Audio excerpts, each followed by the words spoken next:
오늘 본문 말씀을 가지고 들으라 울으라 부르짖으라 라는 제목으로 함께 은혜를 나누겠습니다. 함께 우리 제목을 따라 하시겠습니다. 들으라 울어라 부르짖으라. 한 번 더 따라 하시겠습니다. 들으라 울어라 부르짖으라. 네, 고맙습니다. 우리 교회는 오늘 주일 낮 예배부터 시작해서 주일 저녁 예배, 그리고 월요일부터 금요일까지 저녁 8시에 함께 모여 2024년 신년 축복 말씀 성회를 가지려 합니다. 사랑하는 여러분, 이번 2024년 신년 축복 말씀 성회에서는 구약 36권 가운데 29번째 하나님의 말씀인 요엘서를 전체 강해하려고 합니다. 큰 은혜의 시간 되기를 간절히 바랍니다. 자, 그렇다면 왜 요엘서 강의를 하려는 걸까요? 왜 우리가 이 신년 축복 말씀 성회를 통해서 요엘서의 말씀을 들어야 할까요? 그 이유부터 먼저 말씀을 드리겠습니다. 그 이유는 명확합니다. 왜냐하면 우리가 살고 있는 이 시대는 그 어느 때보다 개인적인 차원이든 사회 국가적인 차원이든 간에 우리 사람의 힘으로 감당할 수 없는 불가항력적인 재앙들이 많이 일어나고 있기 때문입니다. 따라서 우리는 그러한 재앙 속에 감추어진, 재앙 속에 내포되어 있는 하나님의 뜻과 하나님의 섭리를 그 어느 때보다 잘 발견해내야 합니다. 나아가서 바른 성경적 신앙관 안에서 우리에게 닥친, 우리가 마주하고 있는, 우리에게 닥쳐올 이 불가항력적인 재앙들을 잘 대비하고 대처해야 하기 때문에 요엘서 말씀을 강해하려 하고 또 성도님들이 듣기를 간절히 원합니다. 부디 신년 축복 말씀 성회에 모든 성도님 참여하여 우리가 인생을 사는 동안 우리에게 숱하게 찾아올 우리의 힘으로 어찌할 수 없는 불가항력적인 재앙을 하나님의 말씀 안에서 잘 대비하고 대처하실 수 있도록 있기를 간절히 주의 이름으로 축복합니다. 자, 이제 강의를 하겠습니다. 오늘 강의는 주일 낮 예배 그 첫 시간이므로 먼저 요엘서에 대한 간단한 설명부터 드리겠습니다. 그리고 나서 요엘서 1장 1절부터 14절까지의 말씀을 강의하겠습니다. 사랑하는 여러분, 요엘서는 하나님은 나의 여호와이시다, 하나님은 스스로 계신 분이시다라는 뜻의 이름을 가진 요엘 선지자가 기록한 하나님의 말씀입니다. 하지만 우리는 성경을 통해서 요엘 선지자가 어떤 사람인지, 어느 시대에 활약했던 선지자인지, 또한 그가 어느 시대에 어느 시점에 이 말씀을 기록했는지 알 수가 없습니다. 성경에 나오는 정보가 없습니다. 다만 성경에서 요엘 선지자에 대한 정보는 단 하나, 그가 부두엘의 아들이었다라는 기록밖에 없습니다. 오늘 본문 1절을 함께 보겠습니다. 부두엘의 아들 요엘에게 임한 여호와의 말씀이라. 부두엘의 아들 요엘에게 임한 여호와의 말씀이라. 이 말씀이 요엘 선지자에 대한 정보의 전부입니다. 그리고 부두엘이 누구인지조차도 모릅니다. 자, 그러나 구약 시대에 더 내려오는 전승들과 그리고 저명한 랍비들, 그리고 기독교 2000 역사를 통해서 정통주의에 있었던 신학자들이 한결같이 말하기를 요엘 선지자는 아마도 이사야 선지자와 호세아 선지자와 아모스 선지자와 동시대 인물이 아닐까, 아니면 그보다 조금 앞선 인물이 아닐까라고 추정합니다. 왜냐하면 이사야서 말씀과 아모스서 말씀을 보게 되면 요엘 선지자가 예언한 예언의 말씀 일부가 인용되고 있기 때문입니다. 이러한 자료들을 다 종합해서 추정을 해보면 아마도 요엘 선지자는 주전 8세기 이스라엘 역사로 따지면 남왕국 유다의 16번째 왕인 요시야 왕 시대에 활약했던 선지자라고 추정해 볼 수 있고, 또 그 시대에 이 요엘서 말씀을 기록했음을 알 수가 있습니다. 자, 이제 요엘서의 주된 내용, 핵심 내용에 대해서도 말씀을 드리겠습니다. 요엘서의 핵심 내용, 주된 내용은 앞서 2024년 신년 축복 말씀 성회에서 요엘서를 강의하려는 그 이유와 같습니다. 사랑하는 여러분, 요해서 안에는 우리가 감당할 수 없는, 하나님의 백성이 자신의 힘으로 감당할 수 없는 재앙들에 대한 이야기로 가득 차 있습니다. 그리고 그 재앙들 속에 하나님의 백성이 어떻게 하나님의 뜻을 찾고 분별해야 하는지에 대한 말씀입니다.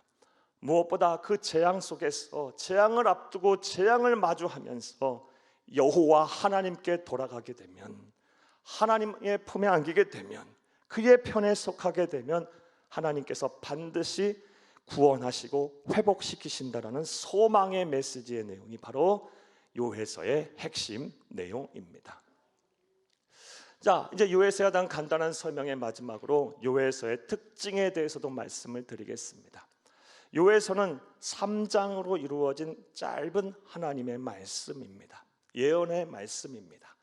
그래서 이 구약 성경을 편집한 편집자들은 요해서를 소선지서, 소예언서로 분류를 했습니다. 그러나 이 3장밖에 안 되는 짧은 예언서임에도 불구하고 요해서의 말씀 안에는 신약 성경에 나와 있는 거의 핵심 모든 내용들이 다 예언되어 있습니다. 예를 들어 우리 주 예수 그리스도의 성육신에 대한 말씀이 예언되어 있고, 성령의 임재가 예언되어 있으며, 성령께서 이 세상에 오셔서 성령의 시대, 교회 시대를 여실 것을 예언되어 있고, 우리 주 예수님께서 재림하셔서 새 하늘과 새 땅을 이 땅에 펼치실 것을 예언하고 있어요. 이러한 이유로 어떤 신학자들은 요해서를 가리켜서 구약 속의 신약 성경이라고 말하기도 하고, 구약 속의 성령 행전이라고 표현하기도 합니다. 자, 사랑하는 여러분, 이해되셨습니까? 저는 지금까지 요해서에 대한 간단한 개관의 말씀을 드렸습니다. 요해서를 기록한 요해 선지자가 어느 시대에 어느 시점에 사역을 했고 또 이 말씀을 기록했으며, 요해서의 핵심 내용은 무엇이고 요해서의 특징에 대해서 말씀을 드렸습니다.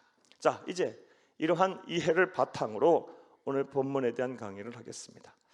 사랑하는 여러분, 오늘 본문 요해서 1장 1절부터 14절까지의 말씀을 보게 되면, 아니 요해서를 시작하면서 하나님이신 성령님께서 이 요해를 통해서 다음과 같은 말씀을 하십니다.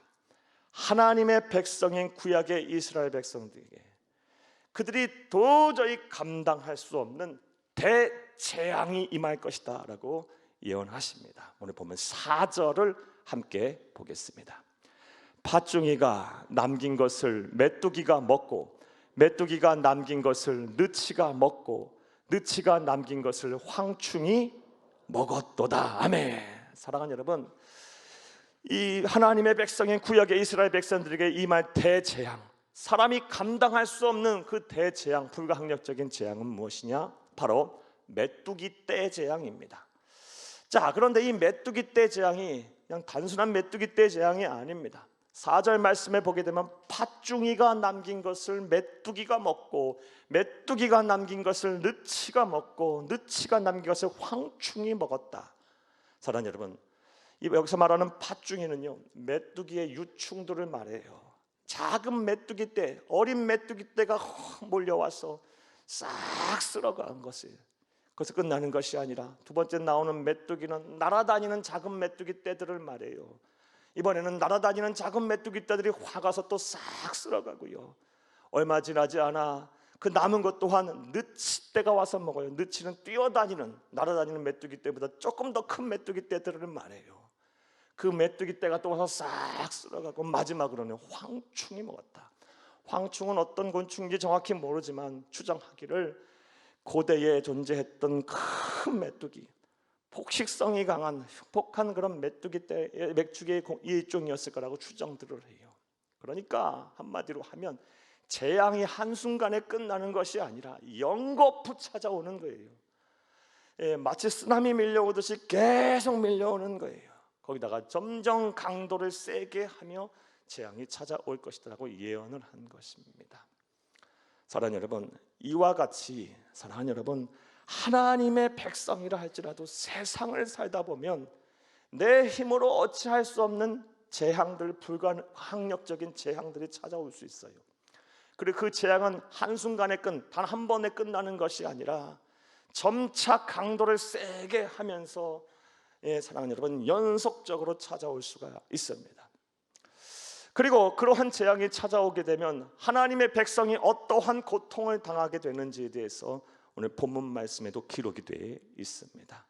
먼저 우리의 몸이 크게 상하게 된답니다. 오늘 보면 6절에서 7절을 함께 보겠습니다. 다른 한 민족이 내 땅에 올라왔음이로다. 그들은 강하고 수가 많으며 그 이빨은 사자의 이빨 같고 그 어금니는 암사자의 어금니 같도다. 그들이 내 포도나무를 멸하며 내 무화과나무를 긁어 말갛게 벗겨서 버리니 그 모든 가지가 하얗게 되었도다. 아멘. 요에서 말씀은 예언의 말씀 묵시문학입니다. 그래서 대부분의 표현들이 상징으로 표현되어 있어요. 시적인 표현들이 많아요. 6절에 다른 한 민족이 내 땅에 올라왔다. 한 민족은 메뚜기 떼들을 말하고요. 얼마나 흉폭하고 얼마나 그 재앙이 참혹한지, 그 이빨은 사자 이빨 같고 그 어금니는 암사자의 어금니 같다라고 지구적인 표현으로 표현하고 있어요. 7절 말씀에 포도나무와 무화과나무는, 구약에서 포도나무와 무화과나무는 항상 하나님의 백성들을 상징해요. 그 하나님의 백성이 불가항력적인 재앙을 당해서 멸하게 되며, 특별히 무화과나무는 긁어 말갛게 벗겨져 버리니 그 모든 가지가 하얗게 됐다. 하나님의 백성이 사람의 힘으로 감당할 수 없는 재앙을 당하게 될 때 입는 피해가 무엇입니까? 몸이 병드는 거예요. 몸이 마치 가지가 벗겨져서 하얗게 되듯이 몸이 상하는 겁니다. 우리 성도님들 가운데도 감당할 수 없는, 내 힘으로 어찌할 수 없는 그런 환난을 당하여 재앙을 맞아서 몸이 병든 분들 계실 것입니다. 하나님의 특별하신 위로와 섭리가 함께하기를 간절히 주의 이름으로 축복합니다. 또 이러한 재앙, 하나님의 백성이 세상을 살면서 이런 재앙들을 당하면 어떠한 피해를 입느냐? 오늘 본문 말씀을 보게 되면 경제적으로 큰 손실을 입게 된답니다. 본문 10절에서 12절 말씀을 함께 보겠습니다. 밭이 황무하고 토지가 마르니 곡식이 떨어지며 새 포도주가 말랐고 기름이 다하였도다. 농부들아 너희는 부끄러워할지어다. 포도원을 가꾸는 자들아 곡할지어다. 이는 밀과 보리 때문이라 밭에 소산이 다 없어졌음이로다. 12절 포도나무가 시들었고 무화과나무가 말랐으며 석류나무와 대추나무와 사과나무와 밭의 모든 나무가 다 시들었으니 이러므로 사람의 즐거움이 말랐도다. 아멘. 성서시대의 이스라엘 백성들의 주된 업은 농업입니다. 그런데 모든 소산들이 다 사라져 버렸어요. 먹을 것이 없어져 버렸어요. 재산이 다 탕진돼 버렸어요. 사랑하는 여러분, 우리 또한 마찬가지예요. 세상 살다가 환난과 시험 그리고 재앙을 연거푸 맞게 되면, 그것도 내 힘으로 어찌할 수 없는 그런 불가항력적인 재앙을 강도가 점점 세지듯이 맞게 되면요, 경제적으로 남아나는 것이 없게 돼요. 그래서 생활고를 사는 때문에 힘들게 사시는 분들 계세요. 이런 분들에게도 하나님의 특별하신 위로와 섭리가 함께하기를 간절히 바랍니다. 할렐루야. 또 오늘 본문 말씀을 보게 되면 무엇보다 이런 재앙, 불가항력적인 재앙을 연거푸 맞게 되면 영혼의 병이 들어서 영적인 큰 침체에 빠지게 된답니다. 오늘 보면 9절을 함께 보겠습니다. 소재와 전제가 여호와의 성전에서 끊어졌고 여호와께 수종드는 제사장은 슬퍼하도다. 아멘. 소재 제사의 시작과 전제 제사의 마침, 예배의 시작과 마침이 끊어져 버렸어요. 그래서 여호와께 수종드는 제사장들은 슬퍼해요. 사랑하는 여러분, 사람이 아무리 믿음이 좋았다 할지라도 불가항력적인 재앙을 이렇게 연속해서 두드려 맞게 되면요, 그래서 몸이 상하고 경제적인 큰 손실을 입게 되면 영혼이 제대로 될 리가 없어요. 병들게 돼 있어요. 예배 자리 가는 게 힘들어요. 기도하라고 해도 못해요. 힘들어서. 기도해야 복을 받고 예배해야 하나님 만난다는 거 알고, 또 헌신과 봉사의 자리에 묵묵히 서 있어야 하나님 축복하신다는 거 알지만, 이렇게 불가항력적인 재앙을 연속해서 강도가 점점 세듯이 두드려 맞게 되면 몸과 마음이 상한데다 영혼까지 병들어서 영적인 깊은 침체에 빠질 수가 있는 것입니다. 오늘 말씀을 듣는 분들 가운데 이런 분들 계시다면 특별한 하나님의 은혜와 섭리가 더하기를 간절히 주의 이름으로 축복합니다. 회복의 은혜가 있기를 간절히 바랍니다. 할렐루야. 자, 이와 같이 하나님의 백성들이라 할지라도 세상을 살다 보면요, 예외 없이 개인적인 차원이든 어떻든 간에 분명한 사실은 우리도 재앙을 만날 수가 있어요. 그것도 그냥 단 한 번에 그치는 것이 아니라 연속적으로 더 강도를 세게 하면서 마치 쓰나미 밀려오듯이 그냥 이 재앙을 맞을 수가 있어요. 실제로 우리 주변에는 이런 분들이 의외로 많습니다. 예를 한번 들어볼까요? 어떤 분은요, 몸이 건강하셨는데 갑자기 큰 병을 얻으셨어요. 그러다 보니 경제적 활동을 못해서 가정이 어려워서 또 사업이 어려워져서 빚을 지게 됐는데 이 빚을 갚을 길이 없어서 가족이 이산가족이 되신 분들 계세요. 그렇게 신앙이 좋던 분들이 예배 자리에 못 오세요. 숨어 지내세요. 연거푸 재앙을 두드러 맞은 거예요. 또 어떤 분들은 사기를 당하셨는데요, 이 사기 피해를 갚겠다고 새벽부터 밤늦게까지 일하시고 고되게 사시다 보니까 몸이 병들고 또 나아가서 가정에 막 불화가 생기고 그것으로 인해서 막 나중에 가정이 깨지고. 사랑하는 여러분, 나중에는요 이런 말씀도 하시는 것도 들어봤어요. 하나님이 살아계신다면 어떻게 나에게 이럴 수 있냐고요. 뭐 이런 일 말고도요, 그냥 불행이 계속 꼬리에 꼬리를 물고 연속해서 찾아와서 참 힘들고 어려운, 이제 도저히 내가 감당할 수 없는 지경에 이른 분들 분명히 계실 거예요. 다시 한번 하나님께서 여러분에게 함께 하셔서 여러분 큰 은혜와 복을 허락하여 회복의 은혜가 있기를 간절히 주의 이름으로 축복합니다.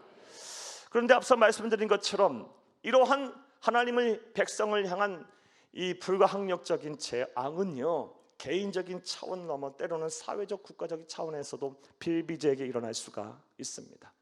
실례로 우리는 이미 이런 것을 이미 뼈저리게 경험을 해봤어요. 지난 3년 동안 우리는 코로나19 바이러스로 인해서 전 세계적인 이런 대재앙으로 인해서 얼마나 우리가 힘들고 어려운 삶을 살았습니까? 우리의 힘과 능력으로 어찌 할 수가 없었어요. 이것에 대한 피해가 얼마나 우리에게 컸었습니까? 우리의 몸 망가진 것도 있지만 단순히 몸 망가진 것에만 그치지 않았어요. 경제적인 활동이 많은 제약이 있었고 할 수 없었음으로 인해서 많은 분들의 가정에 어려움이 생겼어요. 경제적인 손실이 따랐어요.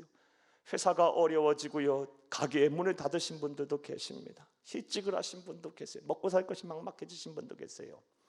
거기서 그치지 않아요. 영혼의 병도 들고 하나님 영적인 침체에 빠져서 예배가 닫아지고 매배가 폐하여지고 사라지고 신앙생활이 제대로 온전치 못하신 분들 계세요. 그러다 보니 오늘 한국 교회가 얼마나 어려움을 많이 당했습니까? 또 지금도 당하고 있어요. 조사에 어느 교단의 조사를 통계를 보니까요, 지난 3년 동안 12,000개의 교회가 문을 닫았답니다. 3년 동안요. 하나의 교회가 세워지기까지 얼마나 많은 사람들이 피와 땀과 또 헌신이 있었겠어요. 그 교회가, 그런 교회들이 무려 12,000개의 교회가 코로나19 바이러스는 사람이 어찌 감당할 수 없는 전 인류를 향한 대재앙 앞에서 무너져 버린 거예요. 자, 그렇다면 이제부터 생각을 해보겠어요. 이렇게 우리가 인생을 살다 보면 개인적인 차원이든 사회적 국가적인 차원이든 우리가 감당할 수 없는, 능히 해결할 수 없는 불가항력적인 재앙이 찾아올 때 우리 그리스도인들은 어떻게 대비하고 대처해야 할까요? 우리 본문에서 요엘 선지자는 우리에게 어떠한 권면을 하고 있을까요? 자, 이제부터 따라하시겠습니다. 첫째로, 하나님의 말씀을 들어야 합니다. 우리가 감당할 수 없는 이런 재앙이 우리에게 찾아올 때, 불가항력적인 재앙이 찾아올 때, 그것도 연속적으로 더 강도가 세게 하며 세지면서 우리에게 막 찾아올 때 우리 그리스도인들은 어떻게 행동해야 합니까? 이제 하나님의 말씀을 들어야 할 때구나 라는 것을 꼭 기억하시기를 간절히 바랍니다. 본문 2절을 함께 보겠습니다.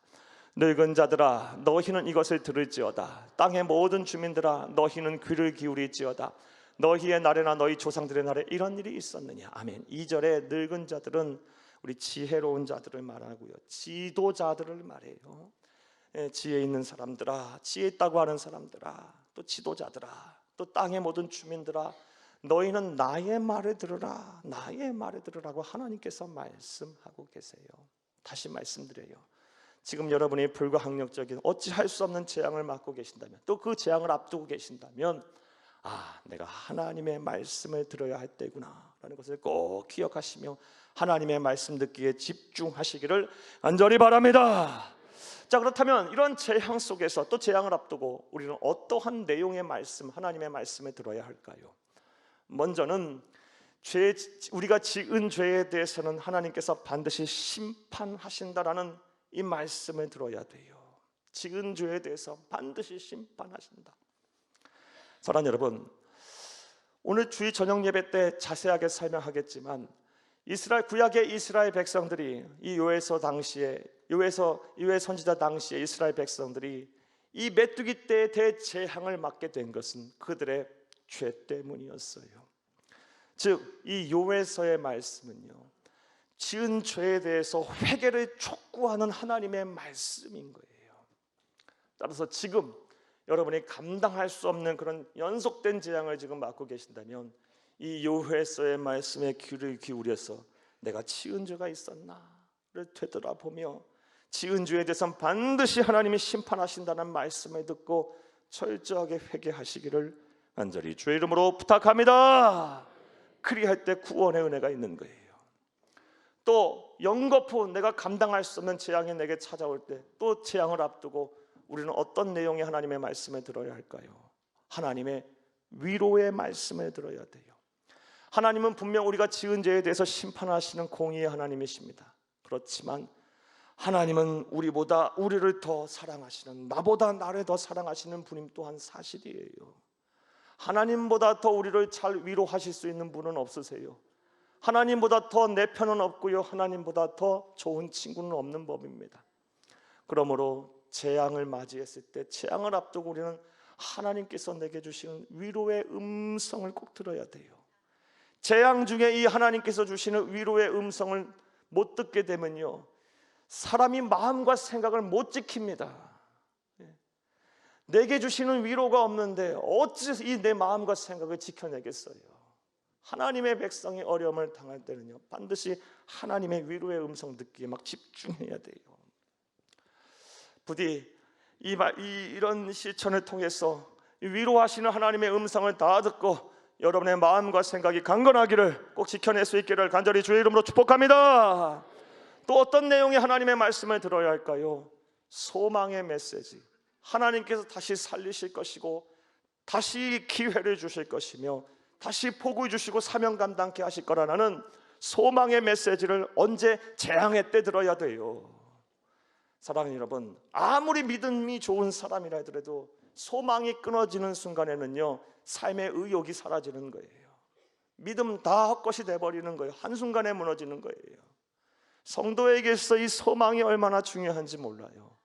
그러므로 우리의 소망의 근원이 되신, 이 소망 그 자체이신 우리 하나님으로부터 나오는 이 소망의 메시지를 들어야 돼요. 여러분, 지금 재앙 중에 계십니까? 여러분이 감당할 수 없는 그런 환난 중에 계십니까? 또 그것을 앞두고 계십니까? 그렇다면 하나님께서 주시는 소망의 말씀을 듣기 위해 노력하세요.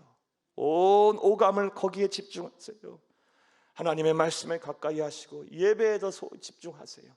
반드시 하나님께서 말씀하실 것입니다. 여러분을 소생케 하실 것입니다. 이 힘들고 어려운 순간을 잘 견디고 이기게 하실 것입니다. 그런 힘을 주실 것입니다. 할렐루야. 자, 그런데 오늘 본문 말씀을 보게 되면 이렇게 재앙의 때 하나님의 말씀을 들으라 라고 말씀하신 이후에 말씀을 들은 이후에 우리가 또 해야 할 행동이 있다라고 말씀하십니다. 보면 3절을 함께 보겠습니다. 너희는 이 일을 너희 자녀에게 말하고 너희 자녀는 자기 자녀에게 말하고 그 자녀는 후세에 말할 것이니라. 아멘. 재앙 중에 내가 들은 말씀, 나를 사랑하시고 나를 위로하시고 나를 소생케 하신다는 소망의 말씀, 은혜를 받았으면 너 혼자만이 그 은혜를 누리지 말고 자녀들과 후손들에게, 나아가서 이웃들에게 전하라라는 말씀이에요. 사랑하는 여러분, 하나님은 나만 재앙 중에 나만 살기를 원하지 않으세요. 우리 가족만 살리기를 원하지 않으세요. 하나님은 모든 사람들이 재앙 속에서 살아나기를 원하세요. 나를 통해서, 나를 축복의 도구로 사용하셔서, 나를 사용하셔서 하나님은 이 세상을 구원하시길 원하세요. 꼭 이 사실을 기억하세요. 여러분이 재앙 중에 있으십니까? 여러분의 힘으로 어찌 해볼 수 없는 불가항력적인 재앙을 마주하고 계십니까? 또 앞두고 계십니까? 하나님의 말씀은 내가 들어야 됐대구나. 그래 들은 말씀을 많이 세상에 널리 전하신 여러분 되기를 다시 한번 간절히 주의 이름으로 축복합니다.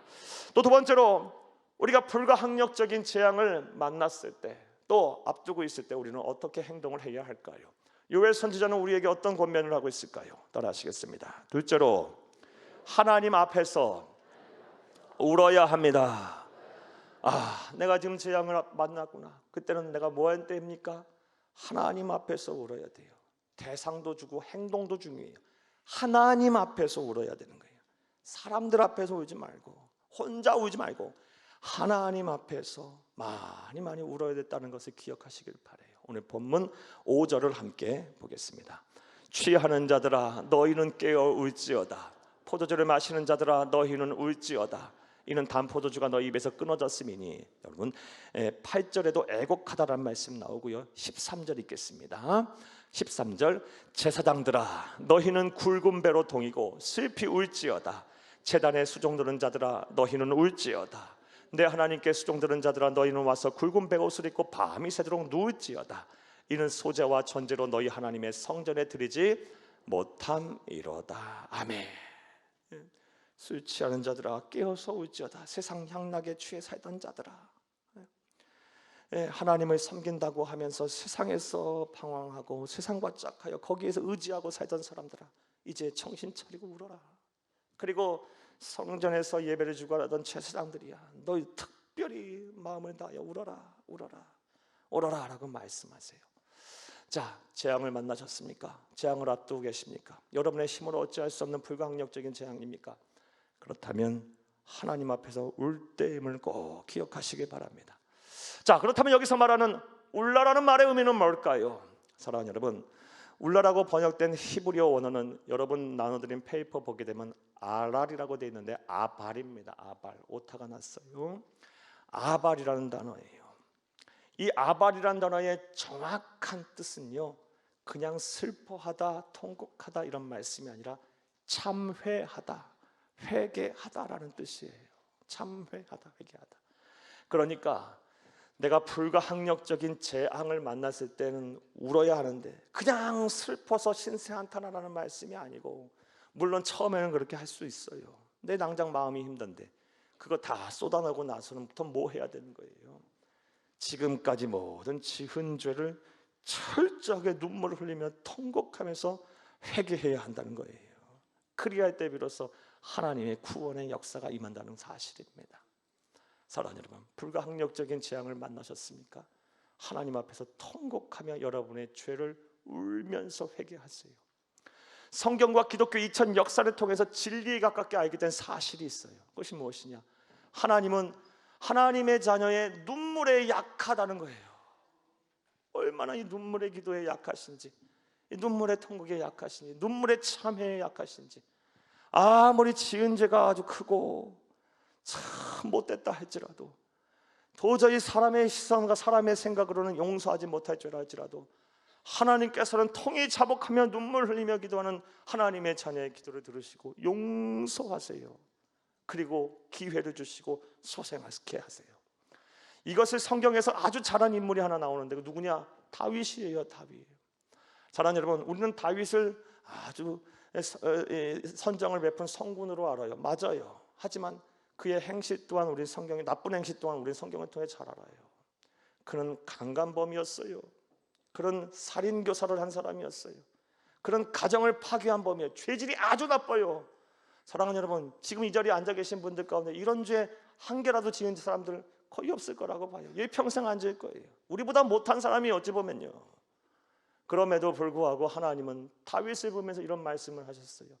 내 종 다윗을 보니 내 마음에 합한 자다, 내 마음과 딱 맞는 자다. 이런 칭찬 어떻게 들을 수 있었을까요? 시편 말씀을 보면 잘 알 수 있어요. 죄를 지을 때마다요 눈물을 흘리며 온 힘을 다하여 진정으로 통곡하며 회개해요. 시편 6편 6절 말씀에 보면 내가 날마다 눈물로 내 침상을 띄우며 요를 적시나이다. 시적 표현이긴 하지만 그만큼 많이 울었다는 거예요. 또 시편 56편 8절 말씀해 보면 하나님이여 내 눈물을 당신의 병 주의 병에 담아 두소서. 내가 흘린 눈물을 기억해 달라는 거예요. 하나도 내가 이렇게 애통곡하며 흘리는 눈물, 참회의 눈물을 그냥 모르라 하지 마시고 잊지 마시고 병에 담아서 기억해 달라. 당신의 병에 주의 병에 담아 기록해 달라. 기억해 달라 말씀하세요. 통곡하며 참여하며 기도했던 거예요. 사랑하는 여러분, 이런 실천을 통해서 하나님이 주시는 이 재앙 속에서의 구원의 은혜를 경험하는 여러분 되기를 간절히 주의 이름으로 축복합니다. 자, 또 세 번째로 우리가 불가항력적인 재앙을 만났을 때도 앞두고 있을 때 우리 그리스도인들은 어떻게 행동해야 할까요? 따라하시겠습니다. 셋째로 하나님을 향해 부르짖어야 합니다. 오늘 보면 14절을 함께 읽겠습니다. 너희는 금식일을 정하고 성회를 소집하여 장로들과 이 땅의 모든 주민들을 너희 하나님 여호와의 성전으로 모으고 여호와께 부르짖을지어다. 아멘. 여호와께 부르짖을지어다. 사랑하는 여러분, 지금 여러분이 감당할 수 없는 그런 재앙을 그것도 연거푸 맞고 계십니까? 강도가 점점 세져가고 계십니까? 어찌할 바가 답이 없으십니까? 또 그런 재앙을 앞두고 계십니까? 설령 지금 평안하다 할지라도 우리 세상을 사는 동안 이런 재앙 반드시 찾아올 겁니다. 그럴 때는 무엇을 해야 하냐?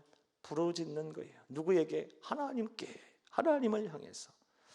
자, 그렇다면 여기서 부르짖다는 말의 또 의미는 무엇일까요? 부르짖다라고 번역된 히브리어 원어는 자크입니다. 자크의 정확한 뜻은요, 큰 소리로 요청하다. 소송을 할 때 큰 소리로 문제를 제기하다. 또 큰 소리로 도움을 구하다. 큰 소리라는 중의적인 의미가 표현이 되어 있어요. 사랑하는 여러분, 그러니까 재앙 중에 있다면 나를 좀 살려달라고, 나를 좀 구원해달라고, 나를 좀 도와달라고 하나님 앞에 큰 소리로 부르짖는 거예요. 외치는 거예요. 도움을 구하는 거예요. 이게 바로 오늘 말씀에 부르짖는 거예요. 그런데 어찌 보면 이거 생각해 보면 너무나도 당연한 겁니다. 여러분 한번 생각을 해보세요. 급류에 휘말려서 떠내려가는 사람이 있어요. 조그마한 널판지 하나 붙들고 이 널판지에 자신의 생명이 되어 있어요. 그런 사람이 만약에 도와줄 수 있는 사람이 옆에 있다면 어떻게 하겠어요? 정중하게 격식을 차리고 예의를 갖춰서 도와주시기를 바랍니다라고 속삭일까요? 이런 사람이 어디 있습니까? 살려달라고 막 울부짖고 나 좀 꺼내달라고 도와달라고 막 소리칠 거 아니겠어요? 마찬가지예요. 우리는 하나님 앞에서 너무 많은 체면들을 차려요. 너무 많은 나의 그런 기준과 나의 모든 생각들이 있어요. 요거 허물어 내려뜨려야 돼요. 요거 무너뜨려야 돼요. 요거 내려놔야 돼요. 그리고 힘들고 어려울 때 조용히 하나님 앞에 나와 아무도 없는 밤이라도 좋고 새벽이라도 좋고 아니면 낮이라도 좋고 하나님 앞에 나와 하나님께 부르짖는 거예요. 큰 소리로 외치는 거예요. 나를 좀 살려달라고, 나를 좀 구원달라고, 나를 좀 이 재앙에서 건져달라고 기도하는 거예요. 그러면 하나님께서 반드시 들으실 거예요. 성경을 보면 나에게 부르짖어 내가 너를 구원하겠다는 말씀, 약속의 말씀이 얼마나 많습니까? 사랑하는 여러분, 에레미야서 33장 3절 말씀에 너는 내게 부르짖으라 내가 내게 응답하겠고 크고 은밀한 비밀을 내게 보이리라. 시편 50편 15절 말씀에 환난 날에 나를 부르라 내가 너를 건지리니 네가 나를 영화롭게 하리라. 아멘, 아멘. 이런 약속의 말씀이 우리에게 분명히 전해주셨어요. 내가 지금 감당할 수 없는 재앙을 만났다. 나는 이제 하나님 앞에 큰 소리로 부르짖을 때구나. 꼭 기억하시고 이를 실천하시기를 다시 한번 간절히 주의 이름으로 축복합니다. 말씀 맺겠습니다. 사랑하는 여러분, 우리가 다 공감하고 인정하다시피 오늘날에는 세상과는 이전의 세상과는 다르게 참 우리가 감당할 수 없는 그런 재앙들이 많이 우리를 찾아와요. 이것이 개인적인 영역이든 사회 국가적인 영역이든 참 이전에는 경험해보지 못했던 그런 재앙들이 참 많이 우리에게 찾아와요. 이것은 하나님의 백성 성도라도 해도 예외가 없어요. 이러한 재앙 앞에서 우리가 무엇을 해야 합니까? 우리 그리스도인이 어떻게 살아야 합니까? 지금 내가 감당할 수 없는 불가항력적인 재앙이 내게 찾아왔다면 그것도 연거푸 강력해지도록 저 점점 강도가 세져가며 찾아왔다 하면 이제 하나님의 말씀을 들을 때구나. 하나님의 말씀을 향해 달려오세요. 내가 지은 죄를 심판하신다는 말씀을 듣고 회개하고 내 편이 되셔서 나의 좋은 친구 되셔서 위로자가 되시는 하나님의 위로의 말씀을 듣고 내 마음과 생각을 지켜내며 소망의 메시지를 듣고 힘들고 어려운 순간들을 이겨낼 인내의 믿음을 가지세요. 그런 이 믿음을 지켜내세요. 그리고 들은 말씀은 반드시 전하세요. 그래서 여러분을 통해 다른 사람도 살아날 수 있도록 하세요. 나아가서 하나님 앞에서 울어야 합니다. 내가 지금 감당할 수 없는 재앙을 만났다면 이제 나는 울 때구나. 하나님 앞에서 울 때구나. 지금까지 지은 죄를 통히 자복하고 회개하며 눈물로 내가 통곡하며 회개해야 할 때구나. 그러면 하나님께서는 눈물에 약하신 하나님 70번에 7번이라도 용서하시면서 우리에게 다시 기회를 주시고 다시 사명 감당케 하실 것입니다. 무엇보다 하나님을 향해 부르짖어 기도하시길 바라요. 부르짖어 기도할 때는 합심하여 기도하는 거예요.